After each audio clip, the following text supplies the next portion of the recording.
Hey there, it's Bill DeWeese, pro voiceover talent and voiceover coach, with a really important question. It gets asked frequently, and that is, do I need a voiceover coach? Well, the short answer to that is yes, you do. But the complete answer might surprise you in terms of when. So make sure you stay tuned. And before we get into the meat of the conversation, make sure that you hit that bell to subscribe so you get all my fresh new content when it's released.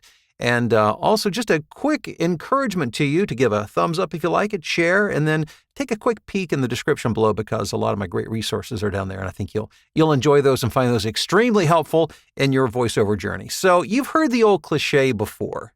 Even Tiger Woods has a coach. And perhaps it's never been more relevant than now, as he struggled with injury and age and all that comes along with that. However, regardless of who you are or where you're at the very beginning, or whether you're more advanced, you, me, we all need a coach. But I think perhaps the bigger question is when and how. So that's what I want to talk to you about here over these next few minutes. The first time that you really need to consider getting a coach is when you're first getting started in voiceover. And let me give you a bit of a word of advice, and that is be very careful whom you select to work with as a coach. Number one, they should be somebody who has accomplished what it is that you're looking to accomplish. That would be my first suggestion. So if you're wanting to do this for a living, find a coach that has been able to successfully do this for a living. And not just 20 or 30 years ago, but they're doing it successfully today in today's market. That's important because the advice that you might have received 10, 20, 30 years ago won't be exactly the same advice that you should receive today, because think of it this way. Business changes. All business changes. The dynamics of the economy and all that goes with it, technology, how it changes the way that we work. And if you're operating off an old business model, then you can't expect to see great results. So make sure that you're working with a coach who is doing it and who is doing it, whatever it is for you now. And when I say it, what I'm talking about, business-wise, performance-wise, marketing-wise, all the different aspects of voiceover, because voiceover is a multi-dimensional business. I cannot emphasize this enough. It's not just about what you do behind a microphone. Is that important? Absolutely, it's important. But there's there's more components than just what you do behind a microphone. You need to have great audio quality. Yes, you need to be able to understand what to do when you're behind the mic and reading a script for an audition or for a paid project. You also need to understand the business aspect and the marketing aspect of voiceover, because if you're looking at only one, this is a 3 or 4-legged animal that we're dealing with here in terms of the business model. And if you're only focusing on one aspect of it, whatever it may be, you're not going to be successful, or at least you will struggle to be successful because it's multidimensional. And you need to have an understanding and a grasp of all areas of the business. So again, make sure the person you're working with is successful in doing it now. One of the pieces of advice that many talent get, it's the advice that I received when I first got started from a voiceover coach, was this: get a pro demo, get an agent, audition, audition, audition, audition. That's really bad advice. And before you work with a coach, you might want to ask them their approach, because if that's their answer, that means what they have is an institutionalized view of voiceover. In other words, they're thinking from a model that is outdated. There's so much more to voiceover. As a matter of fact, that's one of the things that held me back early in my career, because I did get the pro demo, which nothing wrong with that.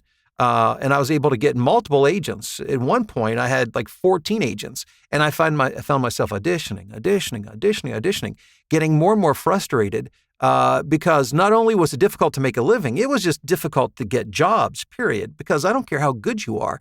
If that is the road that you're following, think of it this way. There are very few people who make a living in voiceover through that business model. And if they are, they're most likely in Los Angeles, where that's more of the culture, perhaps New York, but mostly the West Coast, where there's still a lot of that going on. So if you live in Los Angeles, certainly you want to plug into that system. But make sure, again, that your coach has a much broader view of what's going on. So yes, you need a coach when you first get started to help lay the groundwork, to make sure your audio sounds good, to make sure that you have a good grasp of the skills, the performance skills, that also you understand the business and the marketing end of things. But once you get into voiceover, once you're doing voiceover, how should you look at a coach? First of all, let me tell you what you should avoid. And that is the coach that says, you're not there. You're not there. Let's keep working. And weeks and months, and this is not a stretch, sometimes years will go by and a coach will say, well, you're not quite ready yet. And I can't judge the motives behind that. But I can tell you it's really bad advice because I've seen that happen to so many people. And my philosophy, which I believe is very current and relevant, and I'd say that because not only does it work for me, but it works for the many students that I work with, is that there are ways to get into the marketplace almost immediately where you can begin to grow.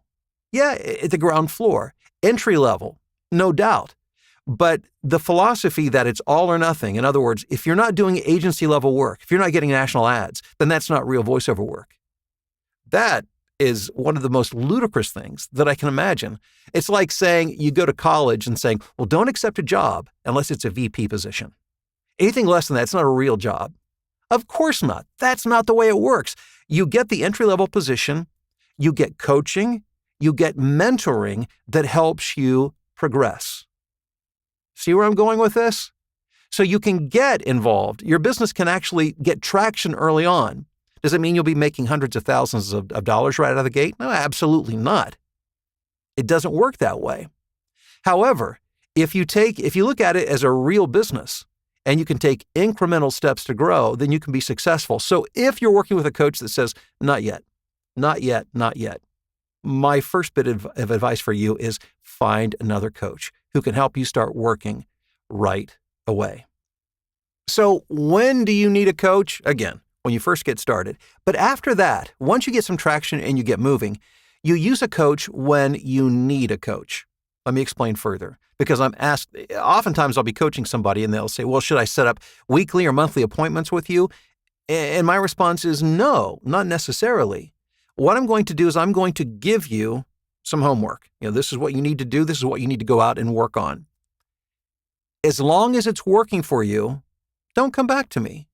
If you do the things I say and you're getting traction and you're starting to get clients and you're building your book of business, your client list, you're getting work, keep doing what works. What you need to be aware of is the times that you flatline or begin to go backwards, because we all do. We're not, completely objective about things. We don't see, we don't hear, we don't see the reality of the market and of our own skills and abilities oftentimes. So we need somebody who can give us that objective feedback. So my advice for coaching is this. Once you feel that you've plateaued or you're beginning to slip, then you need to go back to that coach or a coach who can help you with those specific things. It boils down to two big things, primarily. Most everything falls under performance and marketing. Yeah, you have to have great audio quality, but once you get that set up, that's pretty much set and good to go. But the performance, the marketing, you have to keep a close eye on. So the big takeaway from this is when you plateau, you begin going backwards. You're not making progress any longer. Go back to the coach. Just like if you were a golfer and say, check out my swing. Let's play around. Watch me. What am I doing wrong? Because we can't see what a good coach can see. We can't hear what a good coach can hear. Take a session or two, get on track, have them give you some objectives and goals to work on, and then go out there and do it again.